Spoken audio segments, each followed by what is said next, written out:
At the turn of every season, I get that feminine urge to completely overhaul and optimize my wardrobe. I spend hours on Pinterest, sort of daydreaming about what it's gonna feel like to finally feel like I have some style and I look good and I'm living my best life.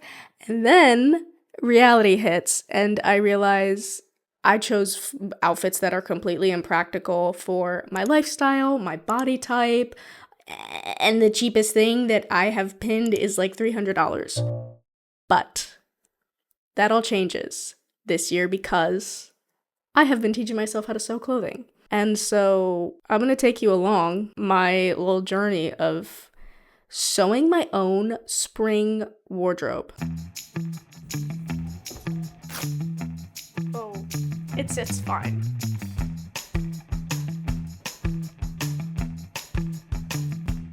Making your own clothing is a huge time investment, so I have come up with guidelines in order to help me stay on track and picking patterns and pieces that will be good for me long term and most flattering in terms of silhouette and color and style, so that I'm not just picking pieces that are trendy, but also ones that I will love long term. So if you're interested in sort of optimizing your wardrobe the way I am, I think it's important to find some type of system that guides the silhouettes that you wear that will be most flattering for your body type. The KB system is popular. I don't like it at all. I find it to be too subjective and complicated.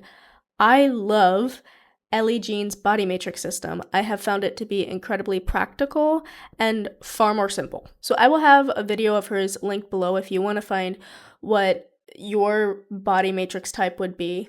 I'm not 100% sure I've typed myself correctly. I find it easier to type other people than it is to be objective about myself. If you're familiar with ELLIE Jean, help me out. Give me some objective opinions. I think I am medium to wide on top. I have broader shoulders for my body. I'm 4'11", I have a short vertical line. I definitely look short. And then in terms of shape, I think I'm medium to round. This is the one I'm most unsure about. I find I'm not angular enough to be straight. I'm also not curvy enough to be round. I have a smaller chest. It's a little bit confusing in that regard. So if you love ELLIE Jean like myself, I would love your opinion on what you think my shape is. But I'm leaning towards round because I tend to really hate outfits that don't have waist emphasis. So the body matrix system is how I choose silhouettes that are going to work best on me, and I found that her recommendations really do make me feel my best. In terms of complexion, I do think I'm a dark winter. I'm not too strict about this. I also feel comfortable wearing some colors in the dark autumn palette. So I'm not super strict about it, but I do find that I feel my best in dark winter colors. ELLIE Jean also has a system called Style Routes. This one is helpful for creating a more cohesive wardrobe and sort of having a bit of a through line throughout all of your garments. This one is super fun. I will link a video below and let me know what your style routes are, but I have found that mine are mushroom, fire, and flower. I think flower is the least represented in my wardrobe, but I am starting to add little touches of flower here and there. If you don't know what I'm talking about, check out her video.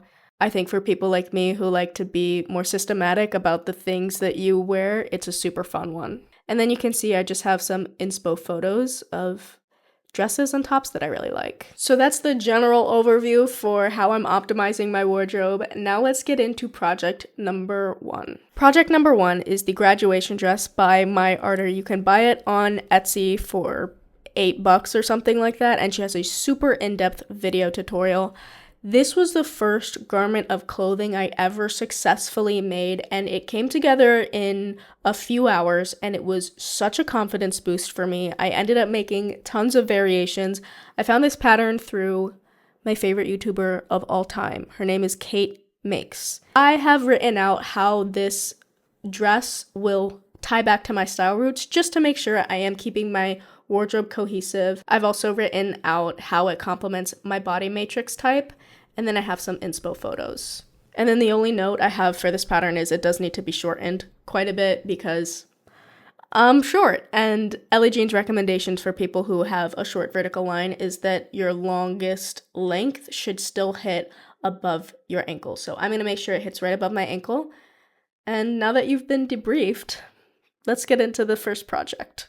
Okay, I got my pattern cut out and I already did a bit of an oopsie. I bought fabric that is not four-way stretch. So if you don't know, some stretchy fabrics are only stretchy in one direction, and that's what I bought on accident. So the problem is that the way I had to lay out the fabric for the amount that I had, the stretch is on the lengthwise, which is not where I need the stretch. I need the stretch to be the width of my body. So this part still stretches a bit, but it's not as much as it should. So I just added about a half an inch of ease around the bust. I think the hips and the length will be fine, but I just, added a bit of fabric just in case.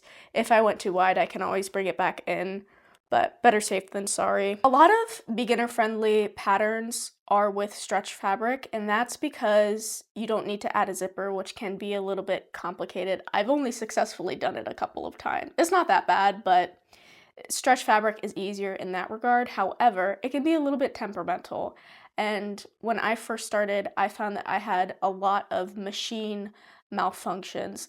I kept rethreading the machine. I couldn't figure out what the problem was. And then I did some research and I found that I need to size down the needle when I'm using stretch knit fabrics. So there are needles that are specific to knit fabrics, and once I made that switch, I had no more issues. So, highly recommend that if you're going to tackle this, that you buy the correct needle. The other thing you need to do is figure out what your stretch stitches are on your machine. The first one I did, I just used a zigzag stitch. I've since found other stitches that are stretch compatible that I prefer on my machine, so I'm going to use one of the overcast stitches and just sew down these two side seams. It'll take like 10 minutes max. I'm not even gonna pin it.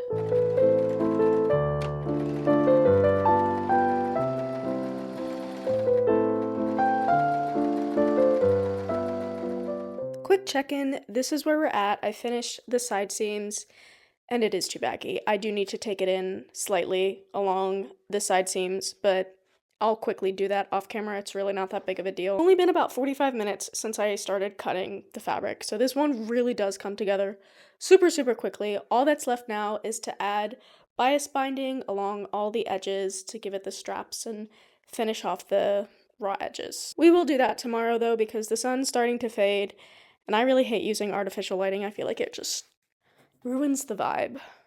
I will be so back when the sun starts setting at a reasonable time. The sun setting at like 7 p.m. sounds glorious to me right now. I cannot wait. I can't wait. Okay, I'll see you tomorrow. We'll finish this off. Ta-ta. Okay, day 2 of this project. I did take it in last night on both of the side seams, and because I had a little bit of that excess fabric that we didn't need, I actually, instead of trimming it, I decided to do French seams, which are just a little bit nicer than having the raw seam, especially, I mean, for a dress like this that isn't lined. If you're interested in achieving a seam like this, look up a YouTube tutorial. It will explain it much better than I could, but this is where we're at. All that's left to do now is put the bias binding all around the edges. This, I don't even know how many yards of this is. It's gonna last me forever. This was like $9 on Amazon. And if you don't know, basically you fold this along a raw edge and just do a straight seam, and it's a pretty way to finish off raw edges. The creator of this dress has a really in-depth tutorial that will totally get you there and answer any questions that you have, so I'll also have that linked below. But I'm gonna start ironing more of this bias binding and getting it attached to the raw edge, and we'll see how long that takes me.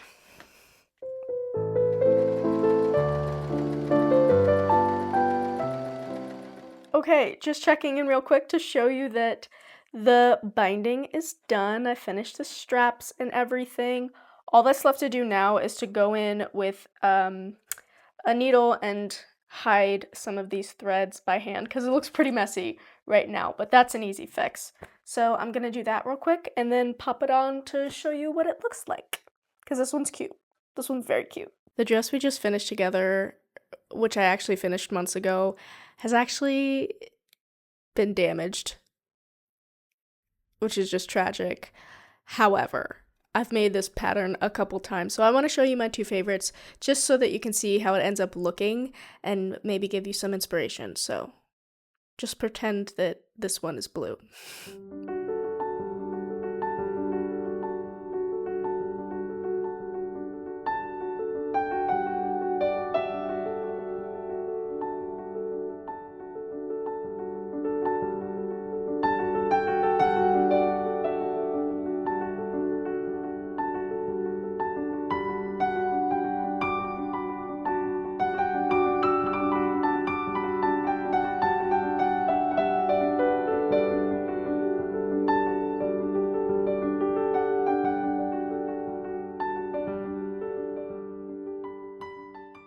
Project number 2 is Marilyn Monroe Goes to Paris. We're going to be using this navy and white polka dot fabric that I got at a thrift store for like $2. You know the drill by now. I got my style roots. I got how it complements my body matrix system. This just keeps me on track, right? It's easy to see something on Pinterest and be like, I would love that, but if it doesn't really work for your body, you're not going to wear it very much. Now, the main inspiration for what I'm going for is this white dress in terms of the bodice. I want the straps to be wide set, and I love the V. I like that it's a V waist as well. Now, the closest thing I could find to this white dress is this pattern. I got it on Etsy, and I am going to have to change a few things. This pattern is for a halter top, which is not good for wide shoulders, and so I am going to have to change the bust cup pieces a bit so that they angle out towards my shoulders. So I'll have to change it in terms of the bust cups. Now, in terms of the skirt, I really love dresses that have those gathered, I think they're called godets. Has a gathered godet on either side. I've been seeing dresses like this a lot, and I think it's super flattering, and I would love to have a dress like this. So I am going to do a circle skirt for the bottom and also try to add in some gathered panels on either side. It's going to be a midi length, which isn't my best length, but that's okay. Because it's a midi length and it's a little longer than what is recommended for my short vertical line, I think adding a slit will open it up and keep me from feeling overwhelmed by fabric. That's what I'm telling myself anyway. This pattern will be linked below. Let's get into the dress.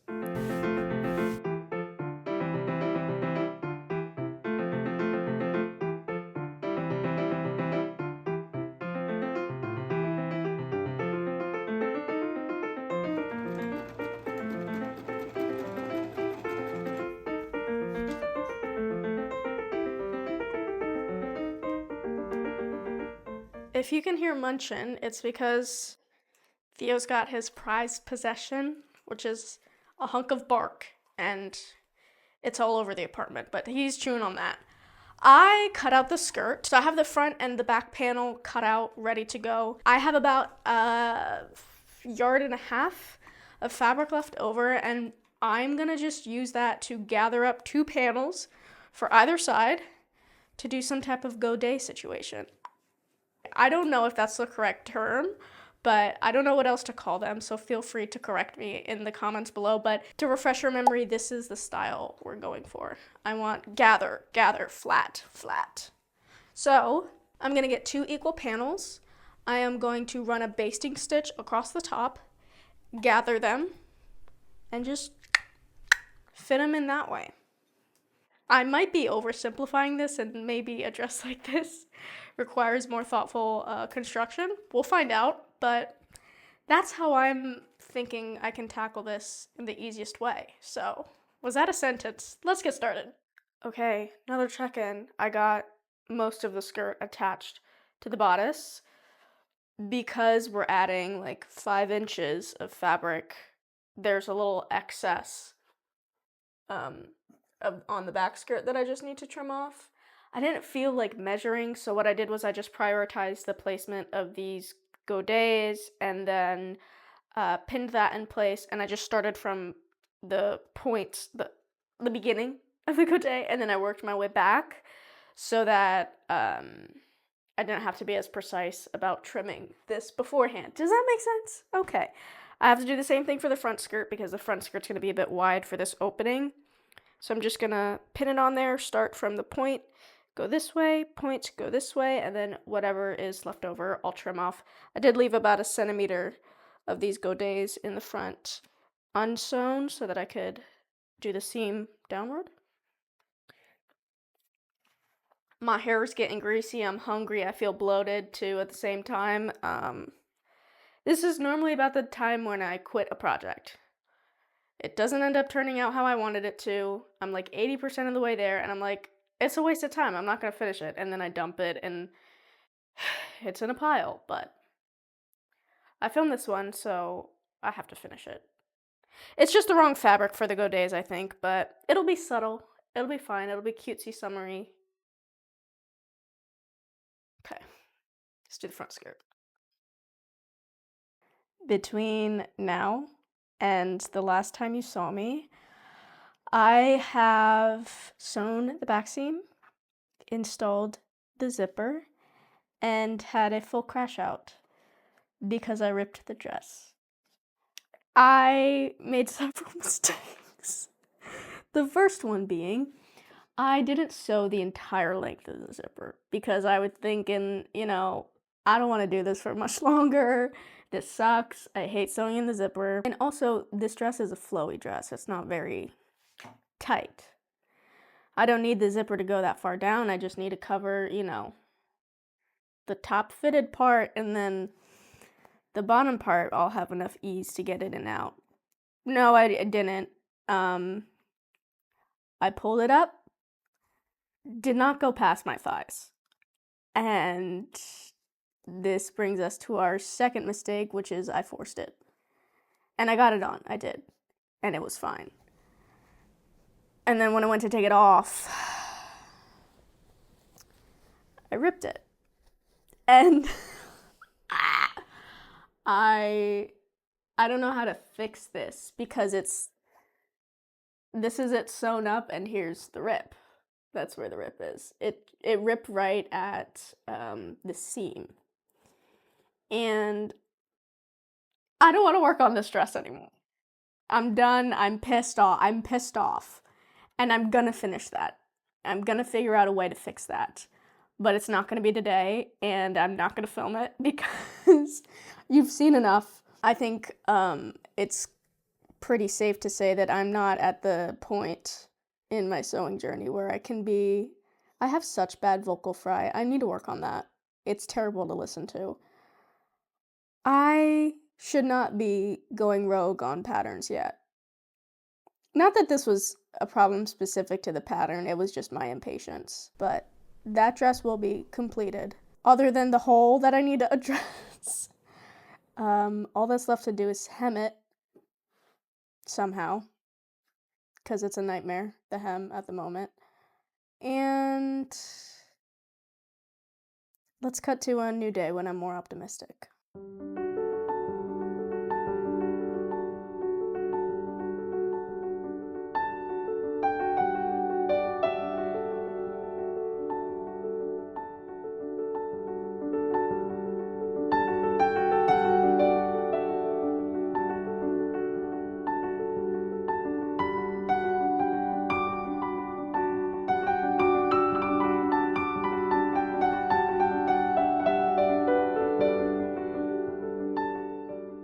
This is our final project. We're starting it today. I'm in my pajamas with very greasy hair, and it's noon on a Sunday. Over-caffeinated, I've eaten nothing but sourdough bread. We're gonna try to recreate this outfit.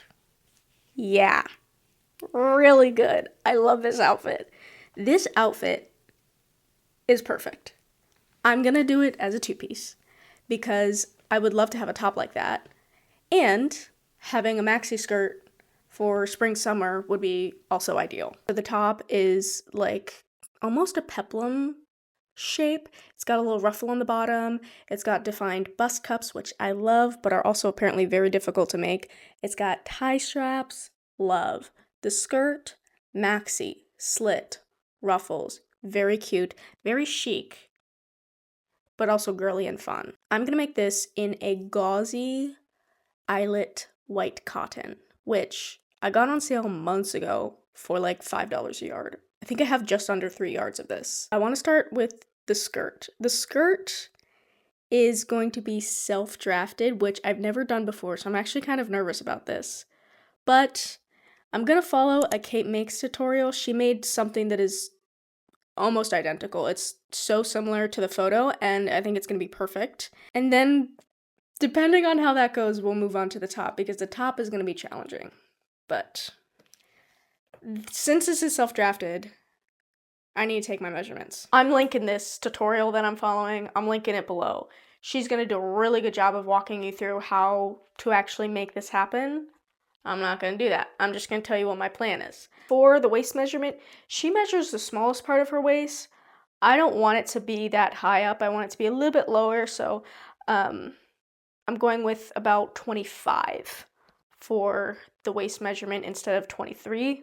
That'll just let it sit a little bit more like mid-rise instead of high-rise. Now I have to figure out if I actually have enough fabric to do this, because the gathering is ×3. So it's gonna need to be a very wide. I mean, I know I'll have enough for the skirt itself, but for the ruffle, I don't know. We might need a Frankenstein, a like long strip of many different pieces together. Let's start cutting. That took forever. It's literally an hour and 45 minutes later, I got everything cut out. I got the main skirt rectangle cut out. I got the strips for the ruffle, and I got the waistband, and I have this little piece of fabric left over, which I'll probably need at some point. What's left to do now? Well, the next step. Hi! Hi, cuteness. This is a bad habit. I shouldn't be letting you do this. Hey, off. Off. I'm sorry, I love you so much. Where was I? The next step. Don't look at me like that.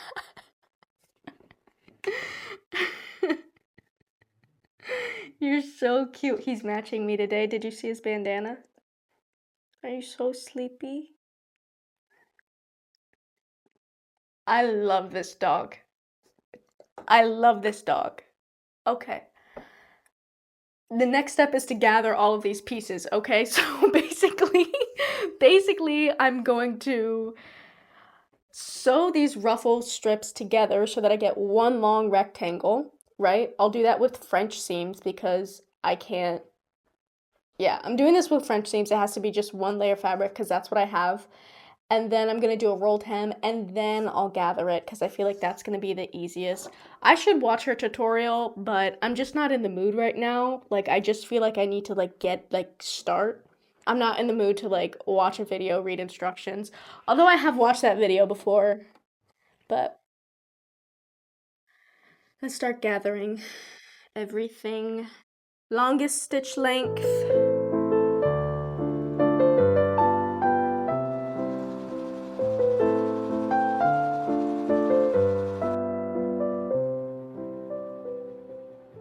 I've been hemming and gathering for a couple hours. I wanted to check in. What have I done? I gathered the main skirt.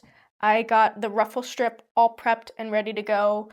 While I was doing all that, I decided that I don't want to do a zipper. I actually think I will prefer an elasticated waistband. And so that's what I did. I just took the 2-inch strip that I had cut to make the waistband and made it into a tube, and I put my elastic through. Now, this was the only size elastic that I have, and this was the only strip of fabric I had in order to make the waistband, and I don't have a lot of seam allowance to work with. It's like less than a 1/4 inch, And I feel like that's going to be really difficult to attach to this gathered skirt, so I'm going to attempt to do that now. Wish me luck. I did a few things off camera, which took a couple hours. So I realized I was going about an elastic waistband all wrong. So I had to seam rip that and do some research and start over. The video that helped me most was Caroline Street's Easy Summer Short tutorial, linked, and that helped me understand how an elastic waistband should be done, and that's how I did this one. The other thing I did was I took an old bedsheet and just cut sort of a general skirt shape and attached it to the seam allowance for the waistband. It doesn't look the best, but I couldn't really figure out the correct way to do it because it's like a flat piece of fabric on top of a bunch of gathers, so it just looks messy, but it does the job. So the skirt is lined. All that's left to do is cut the slit and add the ruffle along all of the bottom. I put a pin where I want the slit to start. Where is it? Right here. That looks super high and very saucy, but remember that the ruffle is going to add like 4 inches to the length of it, so it's not actually going to be that high. Yeah, let's cut the slit. This feels very scary, by the way.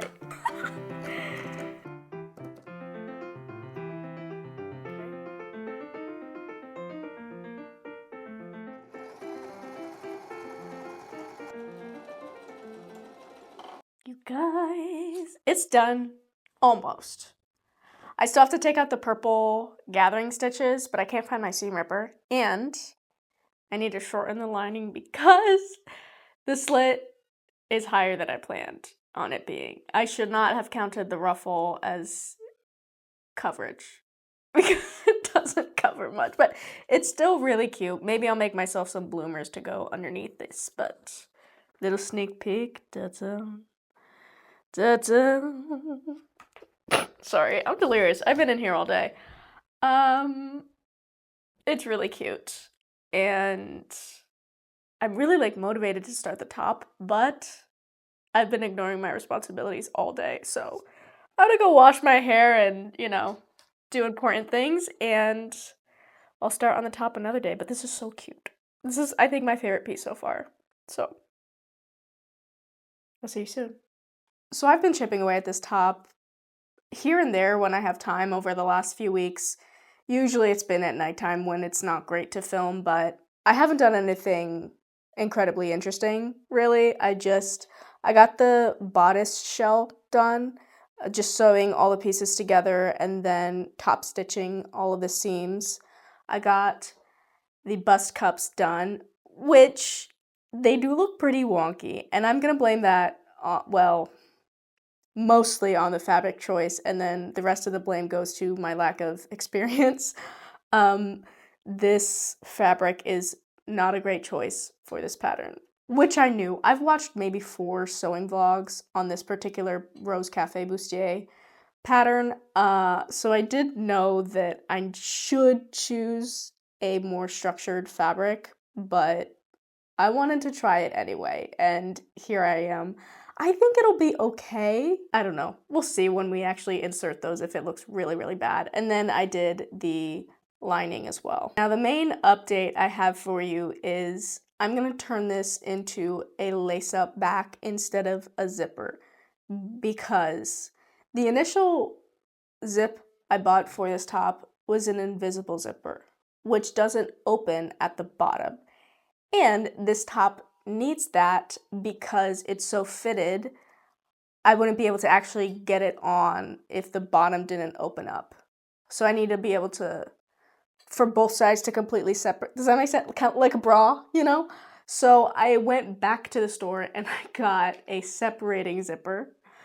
I made a rookie mistake where I just laid it onto the bodice and said, okay, I need to snip it here. I snipped it and the zipper pull was at the top. So this is the portion of the zipper that I was supposed to sew to the top, and it doesn't have a zipper pull, so that's garbage. Also, I don't think that this fabric would be sturdy enough to hold. The separating zippers just seem to be a little bit heavier duty, and it just seems too heavy for this like very light fabric. So I've done a sort of lace up back one time before. It wasn't too complicated. This was from the Juliana dress pattern. I guess I'll link that below. I learned a lot from that pattern, and her instructions are so clear. But it's a little annoying to have to, I'm assuming, I haven't done a top like this, but I could imagine that it's pretty annoying to have to lace it up every time you want to use it. I think most corset tops have some kind of, or most fashion, like not historically accurate corset tops have some type of zipper on the side where that's actually where you get it on and off, and then the lace up back is sort of just for cinching, but it won't be that annoying. It won't be that big of a deal. But basically, I made a bunch of little loops, little 2-inch loops out of bias binding. I just sewed a long sort of spaghetti strap, and then I cut little 2-inch pieces, and I'm going to fold them like so, and those will be the little lace loops for me to put some bias binding through. And I'm gonna do them 1 centimeter apart. So that is the plan. That's what we're working on now.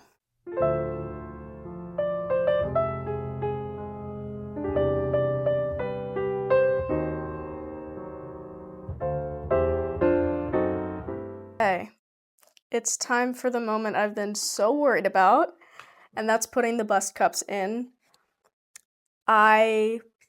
It takes like a little bit of readjusting the pins in order for the bodice and the bust cup to line up correctly. I think I got it. I'm using a ton of pins. I'm gonna go ahead and give it a shot with a longer stitch length. Not quite the longest, but if I need to seam rip it and try again, it won't be such a headache. If it doesn't work out the first time, I might go in by hand and hand baste it and then try again. But I'm feeling a little impatient and I kind of just want to go for it, so wish me luck. Okay, first attempt wasn't terrible.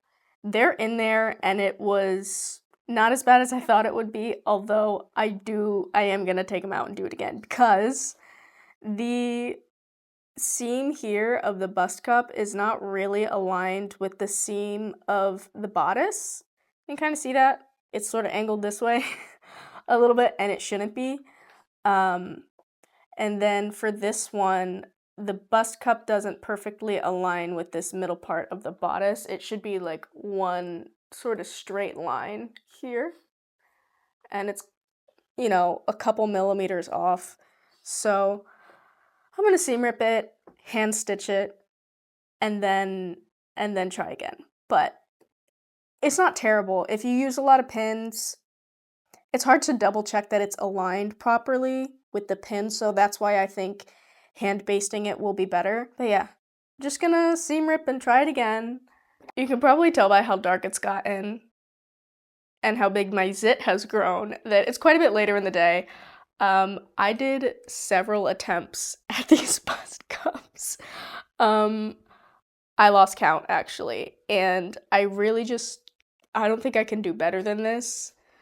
I think this one looks a bit better than this one. Just the main issue I'm having is having these two parts align so that both pieces are flush at the ends, and also having these seams align. I don't know, I must have done something wrong, but I have to stop seam ripping and redoing it because the gauzy fabric is sort of warping and deforming the more I handle it. I think because it's such a loose weave, every time I seam rip it, it just kind of stretches the fabric, and I actually had to trim it a bit because that's how much it was deforming. So I think I'm gonna call this good. I'm actually pretty proud of myself that I made this work. I forgot to mention, this pattern does call for boning, but I skipped that because I felt like it would be more comfortable without boning, and I think some boning would have made this lay better. It wrinkles a bit, especially with this fabric. Also, I couldn't find, what's the word? Underwire for these that fit the size I needed to. Most of the underwire I found online was for like a C cup, and that just wouldn't work for the size cup that I went with, so also don't have underwire. I think with those two things, this shirt would look a little bit better. Last thing, the bottom, I know the plan was to do a ruffle strip at the bottom, but I made a ruffle strip. I tried the shirt on and kind of held it up, and I just decided that I wanted to go without it. I feel like, just for me, the ruffle felt a bit too frilly. Just didn't feel quite like myself, and I think it's one thing to see an outfit on Pinterest and really like it, and then it's another to actually wear it on a daily basis.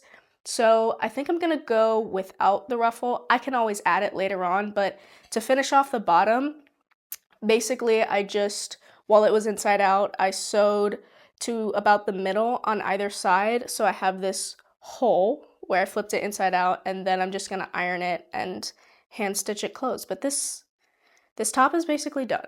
So I'm gonna show you on a day when it's a little bit more light out and you can see it together with the skirt, because it is very, very cute.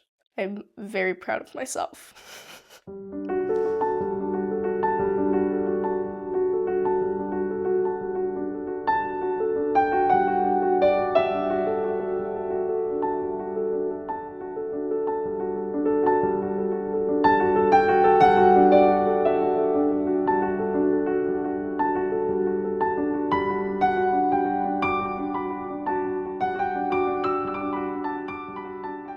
I had so much fun filming this video and making these dresses, and I know this isn't exactly the content you signed up for.